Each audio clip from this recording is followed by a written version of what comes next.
All right, so we'll move on to our next speaker. Um, Yanxun will be our next speaker, and she is a associate professor in the Department of Applied Mathematics and Statistics at Johns Hopkins University. Yanxun has a lot of research interest in the reinforcement learning, high-dimensional data analysis, and non-parametric statistics.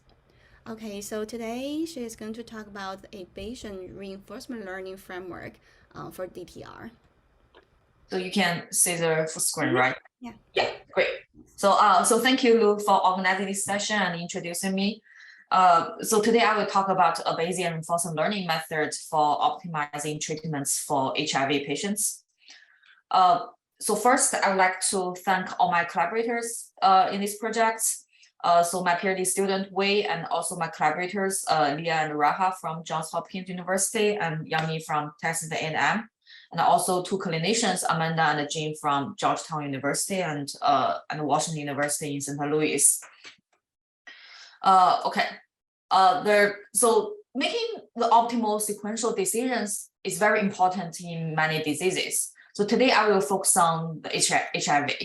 And we know the emergence of antiretroviral drugs, ART, has transformed the HIV infection from a fatal disease to a chronic disease.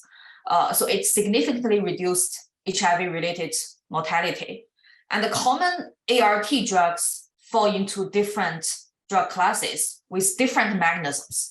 For example, the first one, the NRTI, it's called a nucleotide, or probably you cannot see my mouse. Okay, so the first drug class called NRTI is called nucleotide reverse transcriptase inhibitor. It inhibits the reverse transcription step in viral replication.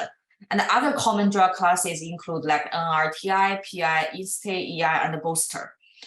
And the modern ART drugs usually combine 3 or more ART drugs from different drug classes, since such cocktail approach is most efficient in suppressing viral loads. For example, the clinician can prescribe 2 NRTIs and 1 drug from INSTI, and all they can prescribe like 2 drugs from NRTI drug class and 1 from NRTI or 1 from the PI. Okay, so people living with HIV now are recommended to follow up with their physicians semi-annually by the current HIV treatment guideline. And at each visit, their social demographics, lab test results, such as CD4 counts and viral loads, and also clinical variables such as BMI and glucose are collected. And then physician assigns their ART regimen based on their clinical observations. So each ART regimen is a combination of different drugs from different classes. And this process repeats every half year by average. So nowadays, the US Department of Health and Human Services provides general guidelines on assigning ART treatments. However, these guidelines are usually applied to treatment-naive subjects, meaning subjects who were recently diagnosed with HIV and who never took ART treatments before. And for heavily pre-treated people with HIV, for example, if this person has been diagnosed with HIV for 20 years and has been taking ART drugs for a long time, and there's no consensus. And also, the current guideline didn't take into account the potential adverse effects caused by the long-term use of ART drugs, because the HIV now is more like a chronic disease, and those patients need to take ART drugs every day and indefinitely. So you need to take the drugs every day to suppress the viral loads, and they may cause some long-term adverse effects. But for example, like the kidney disease, weight gain, or depression, and the current guideline didn't take into account all those side effects. So our goal is to determine the personalized ART regimen to optimize the long-term health. That means not only the drugs can suppress the viral load, but can also control these side effects. So large-scale HIV studies, such as WIHS cohort studies, and it provides us opportunities to achieve this goal. And they collect data from participants' semi-annual visits. And here is the ART treatment history for one randomly selected subject with 7 visits. Here, the x-axis shows the calendar dates of their visits, and the y-axis shows the ART drug combinations they have this person has taken. And different colors here represent different drug classes, and the drug name are marked. So I use a 3-letter to represent each drug. And also at each visit, the health-related measurements are recorded. For example, this figure shows the subject's longitudinal depression scores, viral load, eGFR for kidney function, and the BMI. Okay, so there are many challenges to optimize the sequential ART regimens in a data-driven manner. First, we need to estimate the drug effects. Like before we assign them, we need to understand their drug effects from a high-dimensional and unbalanced space. So when I say high-dimensional, it means with more than 30 ART drugs, they are all FDA approved on the market. There are a large number of possible drug combinations. So that could be millions drug combinations you can choose. So even like the feasible drug combinations about like thousands, but still there are a large number of possible drug combinations. And also when I say the unbalanced, that means some drug combinations are frequently used, but others are rare. So for example, we can see for this drug combination is 2 NRTI drugs and 1 PI drug. It was used in our database for almost 1,000 times, but another similar drug combination. So the same 2 NRTI drug, but a different PI drug, it was only used for 12 times. And the second challenge is how to generate a realistic ART regimen from a large discrete space in the optimization procedure. So after we understand the treatment effects of these drug combinations, we need to assign the drug regimen to patients. That means we need to generate a realistic ART regimen. So then the problem is how to represent each ART regimen. A naive method would say, okay, I can use a binary vector. So say I have 30 ART drugs on the market, and then I can use a binary vector, it's an n-dimensional binary vector to represent. So if this drug combination contains drug 1, then it's 1, otherwise it's 0.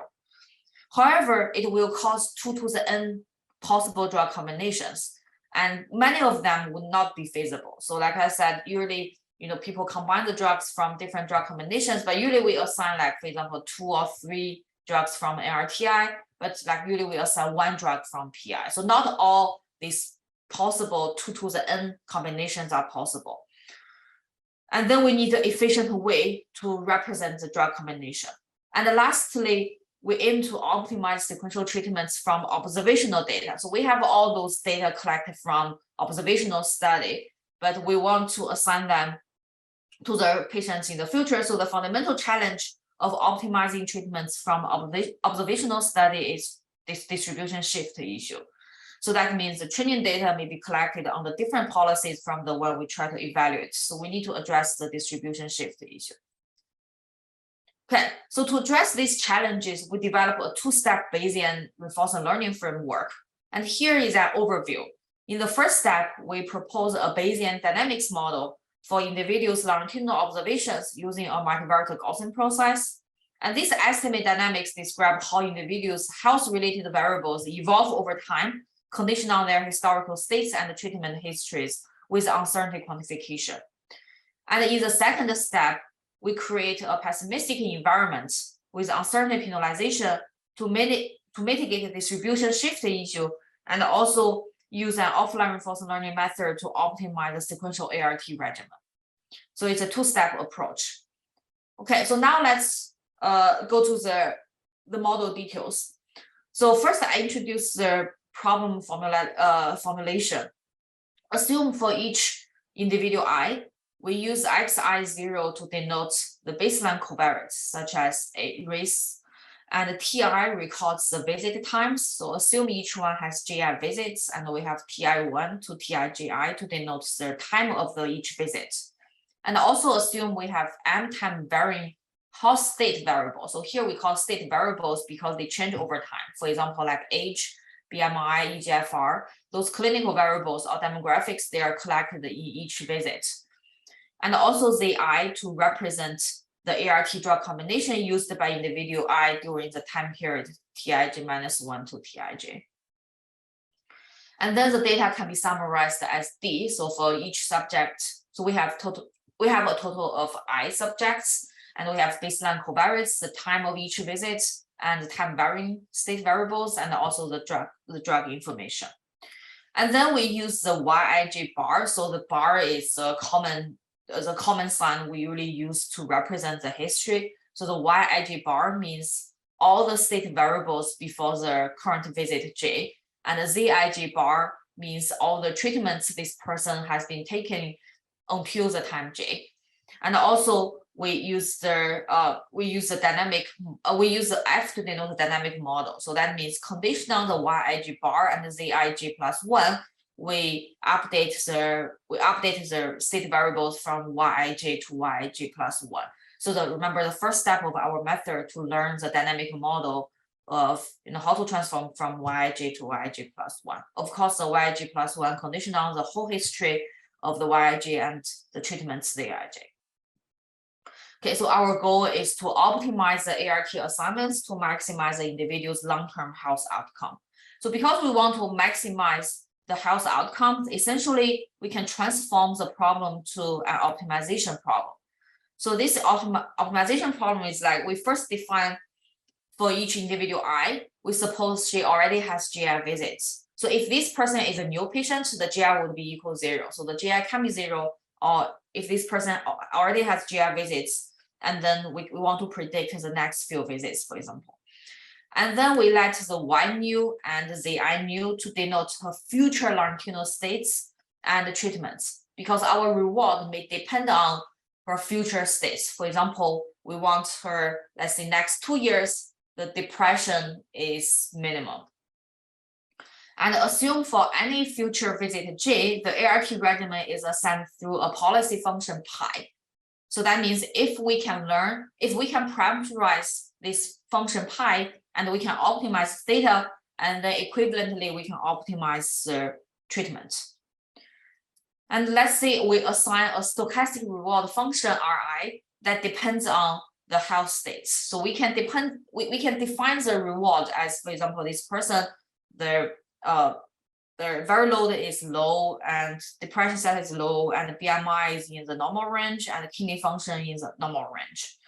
Okay, so for example, if our goal is to select the sequential ARK regimen that leads to lowest cumulative viral load in the next 2 years, and this can be a negative sum of the viral loads. Okay, so denote the expected reward for any individual I to be the following. Because in the first step, we learn a Bayesian model. So essentially, you can generate the future states, and also, so we can generate the future states Y nu from the learned dynamic model, and we generate the ZI nu from the pi, the function. So we learned the pi from the parameterized function pi. And also, because we learned the dynamic model, and then we can integrate out the uncertainty in the optimization procedure. So that's kind of the benefits of using the Bayesian framework in the first step, because in the decision-making step, we can integrate out uncertainty. We can adjust for this uncertainty quantification from the uncertainty of the dynamic model. And our goal is to find the optimal policy function pi that parameterized by theta I star. So we want to find the optimal parameter that can maximize the Ri theta. So that's a problem. Okay, so now we have already defined our reward function Ri, and we want to find the parameter theta that can maximize the Ri. And essentially, it's a classical reinforcement learning problem, and we can use the policy gradient method to solve the problem. So essentially, if you can calculate the gradient of Ri, and then you can use the policy gradient method. Essentially, you update the theta by this formula. So it's also classical results. It's that you update the theta by the previous theta, and then plus some step size Si, Q, and then times the gradient. So the essential problem is how to calculate the gradient of our reward function. So we can see our reward function is relatively complex, right? You take the expected value of the reward function Ri, and R is a function of Y nu, and Y nu you need to generate from the predict distribution of your dynamic model. And besides all of that, we also need to integrate out the uncertainty from the dynamic model by the P phi condition on D. That's a posterior distribution of the phi. So it's not easy to calculate the gradient of this Ri theta. Okay, so luckily for the policy gradient method, there's a way to calculate that. So if you are interested in details, you can find the details in the paper, but we can represent the derivative of RS theta as follows. And this formula looks very complex, but we can decompose this into 3 separate steps. The first step is this step. So it's about the log of our policy function. So essentially, if you can parameterize the ART assignment function, and then you can optimize that. So that's our first challenge. We need to parameterize the policy function. And the second step is how to generate the future states based on our dynamic model. So that's the second step, is we want to sample the future states. And the last thing is if we can define the reward function. So essentially, you decompose the calculating this gradient by 3 sub-steps. If we can sample future states, if we can define the reward function, if we can parameterize the policy function, and then we can calculate the gradient of the reward. And then we can plug into policy gradient method and then get the optimal theta. Okay, so now I will introduce each part. So how to sample the future states? So if we want to sample the future states, basically we need a model and then we do the predictive inference. And in this case, we have multiple longitudinal states and we use a multivariate Gaussian process. So the reason we use a multivariate Gaussian process because it's a popular choice for modeling irregular space multivariate longitudinal data with great flexibility and also natural uncertainty quantification. And here the irregular comes from the missing data because sometimes maybe some visits and some arguments may be missing. Okay, so the multivariate Gaussian process, the whole framework of this multivariate Gaussian process is relatively standard. We use YIMT to denote the mth longitudinal variable for individual I at time t, and we have a mean function f t and the IID residue epsilon. So for this f, we assume they are multivariate Gaussian process distributed. So we will have the mean function. So the next slide, I'll introduce how we model the mean function.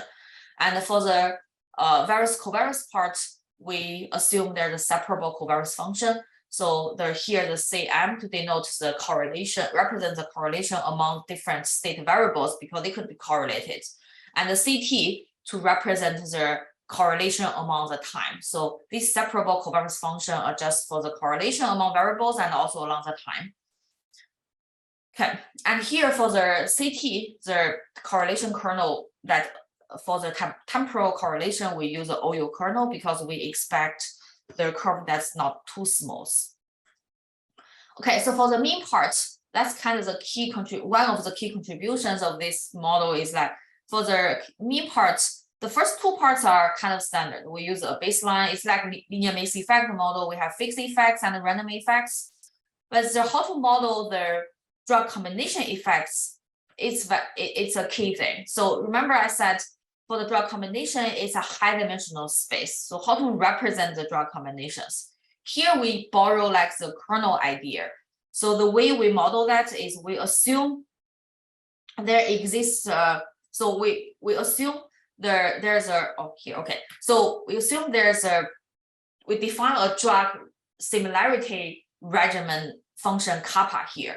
So because the Z itself is a high dimensional space, so to reduce the dimensionality, we introduce kappa. So it's like borrow the kernel idea, we reduce the dimension from the original all the drug combinations to a manageable size as capital D here. So we introduce a bunch of representative drug regimens ZD, and then we calculate the similarity between each possible drug combination with ZD.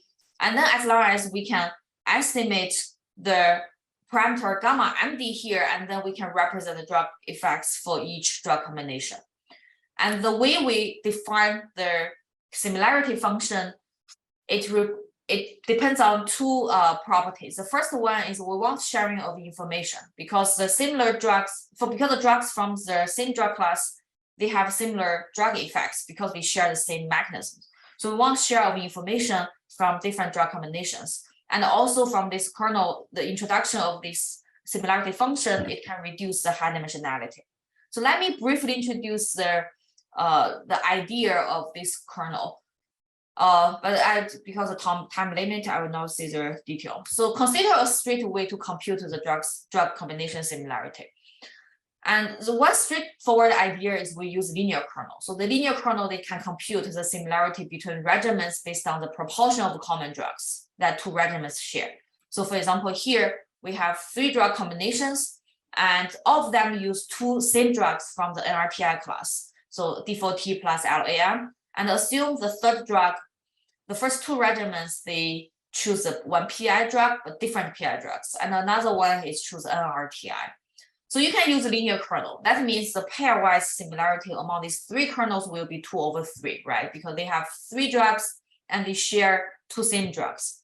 However, there are some disadvantages. For example, the first 2 drug combinations. So both of them, they use 2 same NRTI drugs, and the third drug, they belong to the same drug class.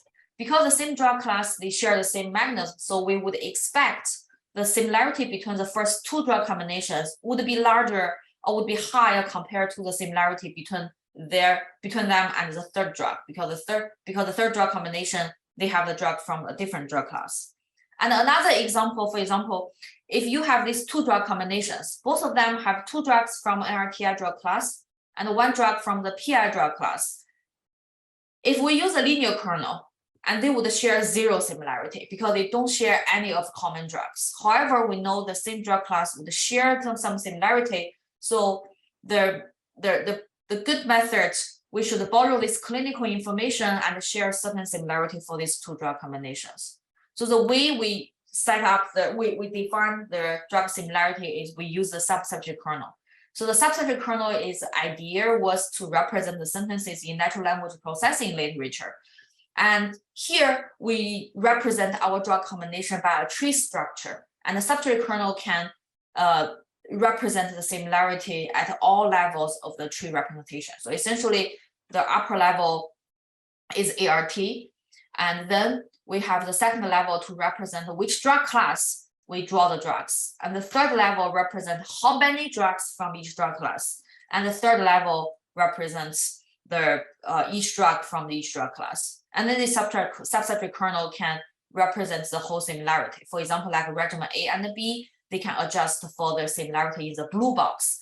And for regimen A and C, they can adjust for their drug similarity in the yellow box. Even, they don't share any common drugs, but you can still incorporate their similarity. Okay, so now I have introduced this multivariate Gaussian process to model the longitudinal states. And then if we have a model and we have unknown parameters, and then we can write down the likelihood, and you can assign the price to all unknown parameters. You can obtain the posterior distribution from the MCMC. So I will skip all the computational details here, but essentially now we finish the first step. So we have the multivariate normal model, we can sample future states. Okay, so the second one is how to define the reward function.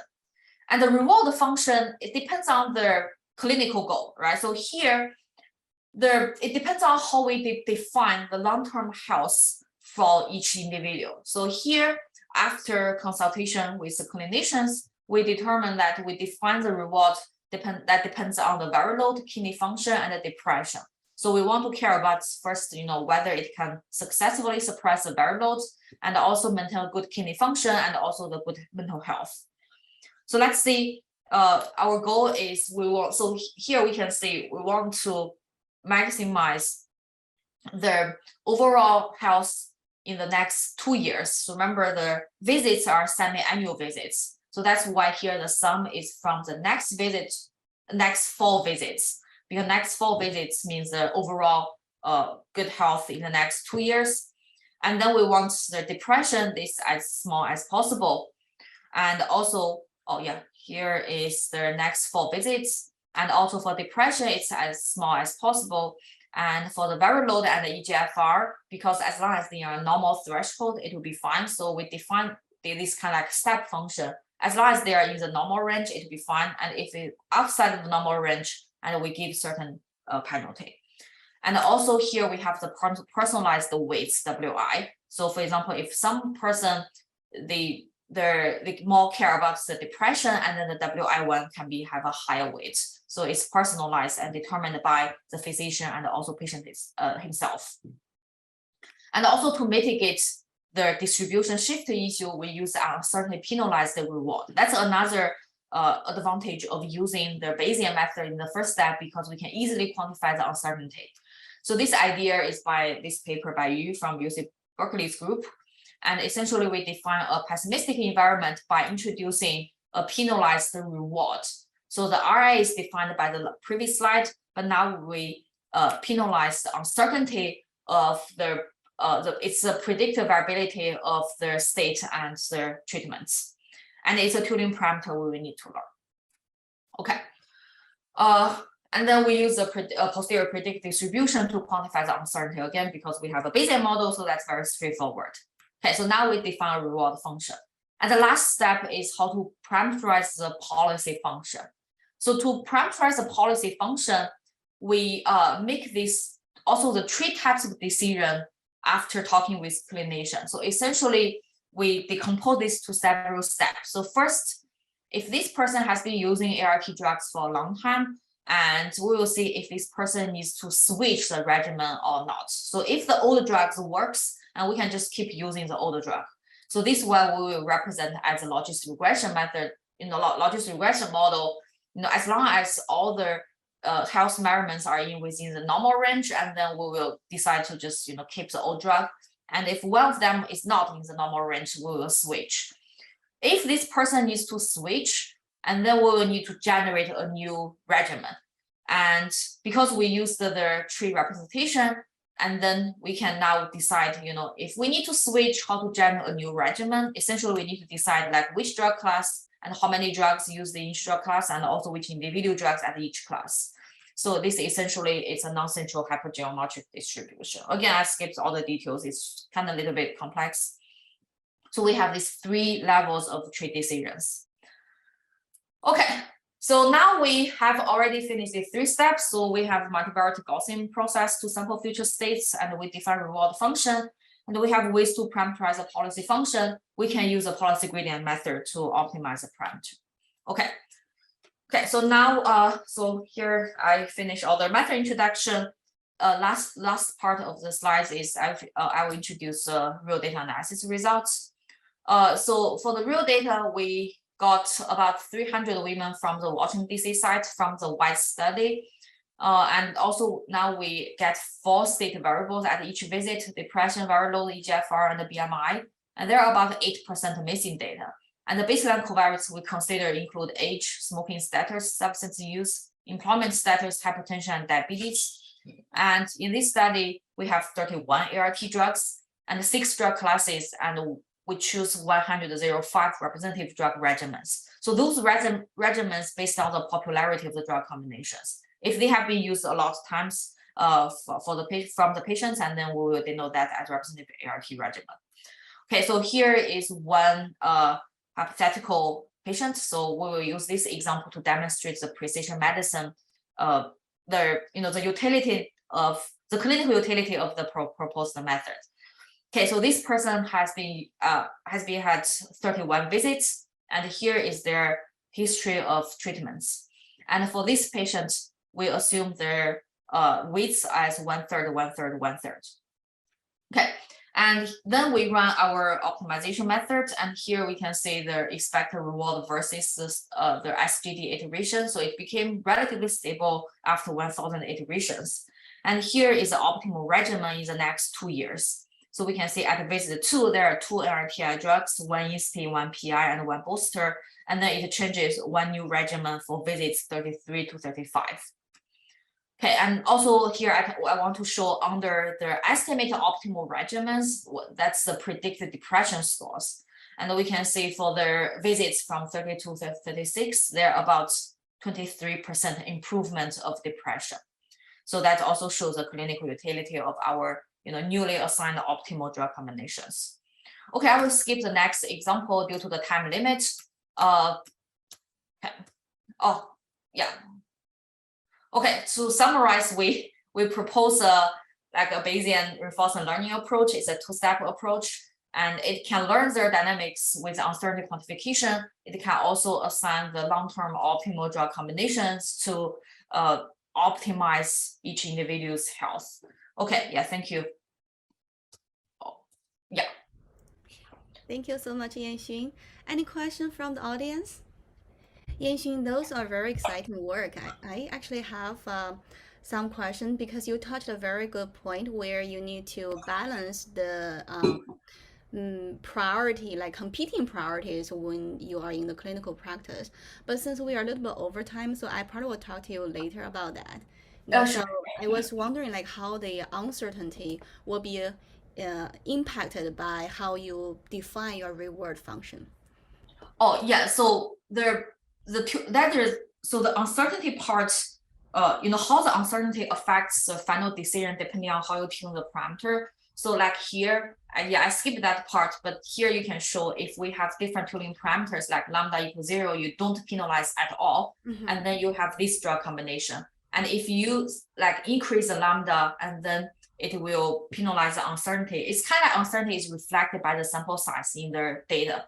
If this drug combination has been used a lot of times, it has relatively narrow uncertainty. It had never been used, then it has larger uncertainty. So for example, here when lambda equals 0, they actually recommend this drug combination. It's the first drug combination. It actually never been used in the data.